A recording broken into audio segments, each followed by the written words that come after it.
ડાંગનો શિવઘાટ ધોધ ફરી ખૂંખાર બન્યો છે। ડાંગ પંથકમાં વિરામ બાદ ફરી મેઘરાજાએ ધબધબાટી બોલાવતા ધોધ સક્રિય થઈ ગયા છે। અહીંના ધોધ ખૂંખાર બની વહેતા થયા છે, ત્યારે ડાંગનું સુપ્રસિદ્ધ શિવઘાટ ધોધનું રૌદ્ર સ્વરૂપ જોવા મળ્યું। ડાંગ જિલ્લામાં ધોધમાર વરસાદ બાદ શિવઘાટના ભયાનક દ્રશ્યો જોવા મળ્યા।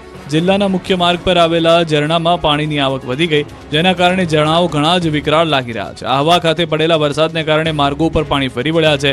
આહવાથી વઘઈ જતા માર્ગ ઉપર ઘોઘલી ઘાટ અને આહવાથી સાપુતારા તરફ શિવઘાટ ભયાનક બન્યો। માર્ગો ઉપર વરસાદી પાણી ફરી વળતા વાહન વ્યવહારને અસર પહોંચી, પરંતુ શિવઘાટ ધોધ પ્રવાસીઓ માટે આકર્ષણનું કેન્દ્ર બન્યો। સતત બીજા દિવસે રાજ્યના વિવિધ વિસ્તારમાં વરસાદ, ખેડૂતો પણ ખુશખુશાલ।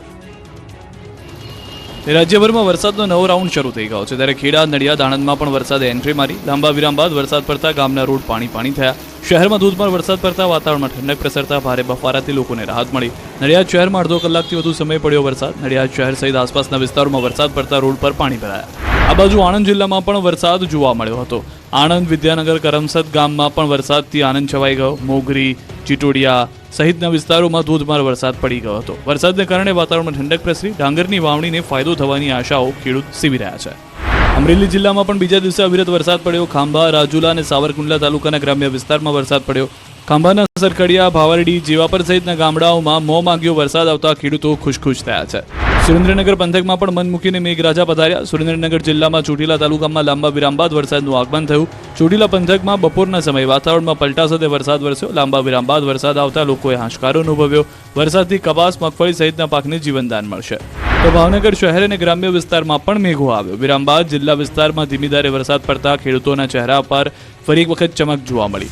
ગીર નજીક કોડીનાર ગ્રામ્યમાં પણ વરસાદથી રોડ પાણી થઈ ગયા।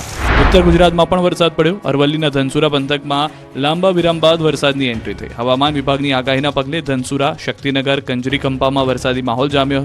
સવારથી વાદળછાયા વાતાવરણ બાદ બપોરે વરસાદી ઝાપટું પડ્યું। વરસાદને કારણે ઉકળાટથી લોકોને થોડી રાહત મળી છે। આ તરફ અરવલ્લી, માલપુર તાલુકાના વાતાવરણમાં પણ પલટો જોવા મળ્યો। સજ્જનપુરા કંપામાં ધીમી ધારે વરસાદ, બપોર બાદ વાતાવરણમાં આવ્યો પલટો। લાંબા વિરામ બાદ વરસાદથી ઠંડક પ્રસરી ગઈ। વરસાદ થતા ધરતીપુત્રોમાં પણ આનંદ છવાઈ ગયો। મગફળી, સોયાબીન, મકાઈ, કપાસના પાકને પણ ફાયદો થશે। તો અરવલ્લી, શામળાજી, રતનપુર, દેગામડામાં પણ વરસાદ। ધોધમાર વરસાદ વચ્ચે વાહન ચાલકોને પણ હાલાકી। અડધા કલાકમાં 1 ઇંચ જેટલો વરસાદ નોંધાયો। વરસાદને કારણે ભારે ઉકળાટથી સ્થાનિકોને પણ રાહત મળી ગઈ છે। અડધા કલાકમાં 1 ઇંચ જેટલો વરસાદ પડી જતા સૌ કોઈ ખુશખુશાલ જોવા મળી રહ્યા હતા। શામળાજી, રતનપુર, દેગામડામાં લાંબા સમયથી મેઘરાજા વિરામ પર હતા। જેવો વરસાદ આવ્યો, સૌ કોઈ ખુશ થઈ ગયા। ગરમીથી પણ રાહત મળી। કેટલાક નીચાણવાળા વિસ્તારોમાં પાણી ભરાયેલા પણ જોવા મળ્યા। તો રાજકોટના ધોરાજીમાં પણ સાંજના સમયે ધોધમાર વરસાદ વરસ્યો। ધોરાજી પંથકમાં સવારથી વરસાદી માહોલ જામ્યો છે। અસહ્ય ઉકળાટ બાદ ધોધમાર વરસાદ શરૂ થઈ ગયો। વરસાદને પગલે શહેરના રસ્તાઓ પર પાણી વહેતા થયા। ધોરાજીમાં પણ લાંબા સમયથી મેઘરાજા રીસાયા હોય તે પ્રમાણેની પરિસ્થિતિ હતી, પરંતુ સાંજ થતાં જે ભારે વરસાદ આવ્યો, સૌ કોઈને ખુશખુશાલ કરી ગયો। ખાસ કરીને ધરતીપુત્રો ખુશખુશાલ જોવા મળ્યા। ધોરાજીના અનેક વિસ્તારમાં ધોધમાર વરસાદથી જળજમાવની પણ પરિસ્થિતિનું નિર્માણ થયું।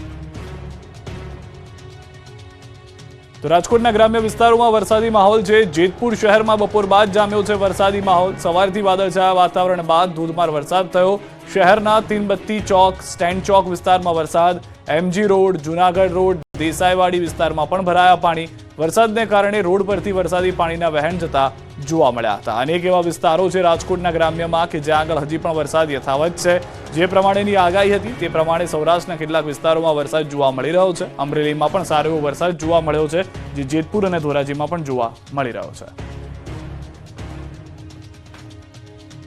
ગુજરાતની જીવાદોરી નર્મદા ડેમ ઓવરફ્લોથી 3 મીટર જ દૂર છે। ઉપરવાસમાં વરસાદનો બીજો રાઉન્ડ શરૂ થતા ગુજરાતની જીવાદોરી નર્મદા ગમે ત્યારે છલકાશે। સરદાર સરોવરમાં સતત પાણીની આવક વધી રહી છે, જેના પગલે નર્મદા ડેમ છલકાવાથી માત્ર 3 મીટર દૂર છે। નર્મદા ડેમની જળસપાટીમાં વધારો થયો। ઉપરવાસમાંથી 84,700 ક્યુસેક પાણીની આવક થતાં જળસપાટીમાં વધારો થયો। છેલ્લા 24 કલાકમાં ડેમની સપાટીમાં 6 સેન્ટીમીટરનો વધારો થયો। નર્મદા ડેમની જળસપાટી 135.02 મીટર પર પહોંચી, જ્યારે ડેમની મહત્તમ સપાટી 138.68 મીટર છે। નર્મદા ડેમના 5 ગેટ 0.6 મીટર ખોલવામાં આવ્યા। ગેટમાંથી 20,000 ક્યુસેક પાણીની આવક નોંધાઈ। રિવરબ્રેડ પાવર હાઉસમાંથી 41,460 ક્યુસેક પાણી નદીમાં છોડાઈ રહ્યું છે। કેનાલ હેડ પાવર હાઉસમાંથી 22,977 ક્યુસેક પાણી છોડાઈ રહ્યું છે। નર્મદા ડેમમાંથી કુલ 66,437 ક્યુસેક પાણી છોડવામાં આવી રહ્યું છે। 7 દિવસ સુધી વરસાદ ધબધબાટી બોલાવશે। સૌરાષ્ટ્ર અને દક્ષિણ ગુજરાતમાં ભારે વરસાદની આગાહી।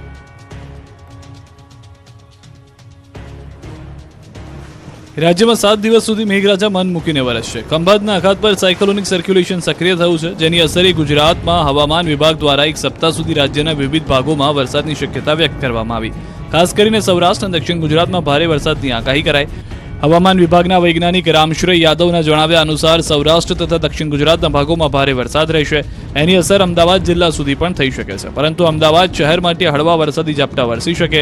આગામી ચોથા અને પાંચમા દિવસે એટલે કે 24 અને 25 ઓગસ્ટના રોજ દક્ષિણ ગુજરાતના દરિયાકાંઠાના વિસ્તારમાં 45 થી 55 કિલોમીટર પ્રતિ કલાકની ઝડપે પવન ફૂંકાવાની સાથે ગાજવીજ સહિત ભારે વરસાદની શક્યતા છે, જેને કારણે આ 2 દિવસો દરમિયાન માછીમારોને દરિયો ન ખેડવા સૂચના આપવામાં આવી છે. હાલમાં સમગ્ર ગુજરાત રાજ્યમાં હળવા વરસાદની શક્યતા છે, તેની સાથે વીજળીના ચમકારા પણ થઈ શકે છે. બીજી તરફ અમદાવાદવાસીઓને ગરમીથી રાહત મળશે. ગુજરાત વિધાનસભાના ચોમાસા સત્રનો પ્રારંભ, અંધશ્રદ્ધા વિરોધી બિલ સર્વાનુમતે પસાર. ગુજરાત વિધાનસભાના ત્રિદિવસીય ચોમાસુ સત્રનો પ્રારંભ થયો છે. ટૂંકા મુદ્દાવાર ચર્ચાઓથી ગૃહની કાર્યવાહી શરૂ કરવામાં આવી. સત્રના આરંભે જય શ્રી રામ અને હર હર મહાદેવના નારા લાગ્યા તેમજ વંદે માતરમના ગાન સાથે ગૃહની શરૂઆત કરવામાં આવી.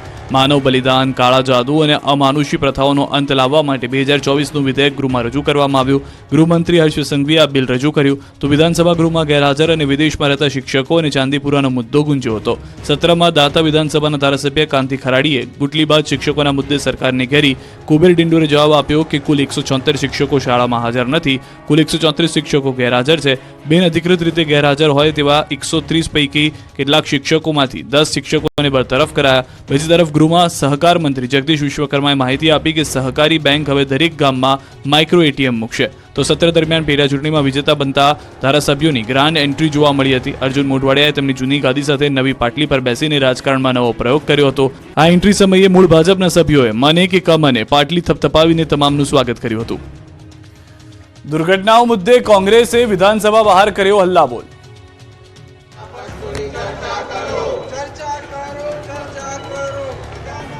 ગુજરાતમાં વિવિધ દુર્ઘટનાઓને લઈને કંઈક આ રીતે કોંગ્રેસે વિરોધ કર્યો. ગાંધીનગરમાં વિધાનસભાના ચોમાસુ સત્રનો આ રીતે તોફાની પ્રારંભ થયો. ગુજરાત વિધાનસભાના ત્રિદિવસીય ચોમાસુ સત્રના પ્રથમ દિવસે કોંગ્રેસના ધારાસભ્યો હલ્લાબોલ કર્યો.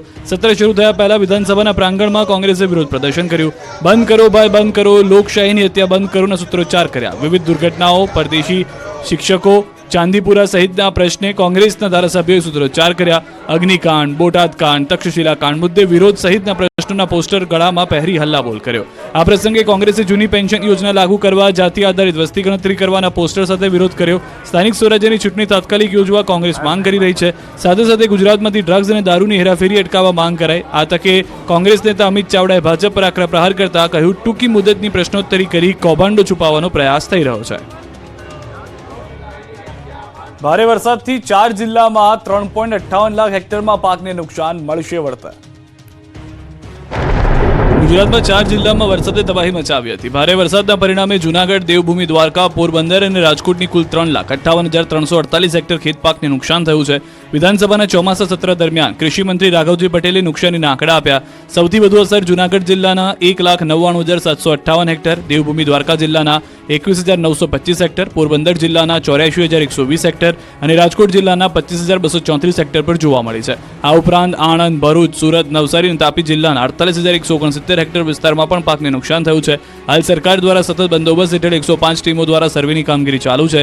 સર્વે થયા બાદ સરકાર દ્વારા સહાય ચૂકવવાની ખાતરી કૃષિ મંત્રીએ આપી. ઠરાવ અનુસાર 33% કે તેથી વધુ નુકસાન થયેલા કિસ્સામાં state disaster response fund SDRF હેઠળ સહાય મળવા પાત્ર છે. ગાંધીનગરમાં ફરી શિક્ષકોએ કરી ગર્જના.